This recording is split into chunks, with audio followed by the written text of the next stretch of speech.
Okay, we're back here making bread. What have we done so far? We've mixed the bread in the mixer. We've let it rise. It's going to sit outside and rise for 2 hours. We can chill it for a while to make it firm. It can chill anywhere from 10 minutes to a week. You choose. Anyway, just the chilling, you can use it right away too. So let's just say 2 hours there. We've taken it, formed it in a bowl, put a little bit of flour because it's a very sticky loaf. So we've just taken flour so that the dough is not sticking all on our hands to work it. Yes, question? How big does the ball have to be? Like, all right, they recommend in the book, they say grapefruit size. I always do bigger than grapefruit size. So these loaves you see here are bigger than grapefruit size. Cantaloupe, maybe? I do cantaloupe. I do cantaloupe. Not watermelon, cantaloupe. It's for, but we want to feed a crowd, so we do the larger loaves. Anyway, so we do that. We formed it, sits here for 20 minutes.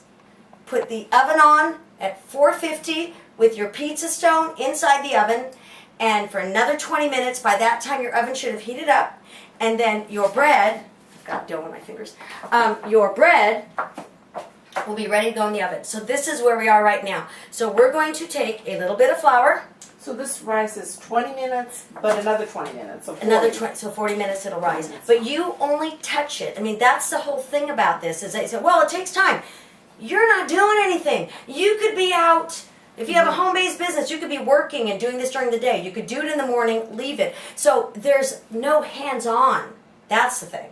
That's what's so neat about it, is that you're not sitting and kneading it for 20 minutes, which is fun too. I love doing that. Okay, I put the flour on here. I'm going to very gently, because I don't want to take out all the nice puffiness, I'm going to smooth the flour.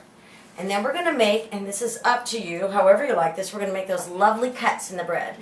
And we're going to do, let's just do that. Go pretty down. Look at that. Look at that. You go down about an inch almost. Pretty cool, huh? Well, you can do whatever you want. You can make them go across the other way, but this is what I typically do.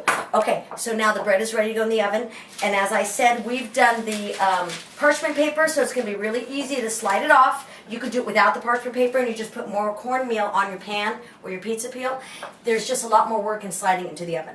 So this is really easy to use. So we're going to open up the oven.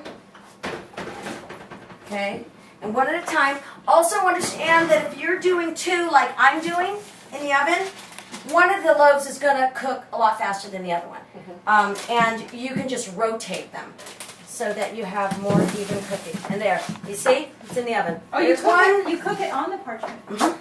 Oh. Did you spray that with anything? Nope. No. Nothing. Just I put flour. cornmeal. I put cornmeal underneath it only because, and again, I'm not sure if that's a necessity, because I would put cornmeal when I put it directly on the pizza peel. Right. So, but it'll, okay, there's two. The loaves are in the oven. Now the next step. Drawer. The next thing we have to do is add the water, and we're going to hear the sizzling. This is fun. Oh. Okay? Everybody ready? No. Ready for the sizzle? Capture the sizzle. Oh my gosh. It steams it a little bit. Do you almost fill it up? Yes, you do, especially with two loaves here. You need to have that water. So you need another. What does Okay. the water do, Linda? The water creates steam And for what the does it do bread. to the bread, though? Does it make it harder, softer, I think it crunchier? makes it crispier and Crunchier fuller. on the outside. Right. So now, the two important steps you just saw was the water in the oven and the cutting of the bread on top. That's really important because I've forgotten that before, and the loaf just doesn't explode and look as beautiful. Hey, Janet. It's going to be in the oven for 40 minutes, 45 minutes, 50 minutes, depending on the size of your bread. If you do a grapefruit size, it won't be more than 40. If you do larger, like I've done, it's going to be maybe 45 to 50 minutes. And then it'll be done. And then sometimes even at the end, when it's done cooking, I even turn the bread over to crisp the bottom. So you just flip it and crisp it over right there on the pizza stone. And again, if the loaves, you see one loaf browning too quickly, like at 35 minutes or 40 minutes, just switch the levels, put them on a different level. Not the pizza stone, just the bread, because it'll be nice and full by that time. You almost can't overcook this bread. You almost can't.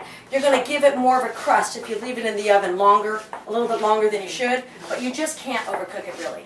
Because this is the type of bread that you love with a crusty loaf anyway. Right. So That's the there it is. the So nice- I'm going to show you again what the finished loaf looks like, okay? Diane, it's over here. Where? Pan. Behind you. pan around. You want to take the bread out, Ann? Take it right there. Get to be on YouTube. There you are. I've never been on YouTube before. This is the bread that I This is just the bread. made this morning. Finished. Okay, Vanna. I should have had a manicure. Hold on. Okay. All right. Okay, where the hell were you? And that's on the video?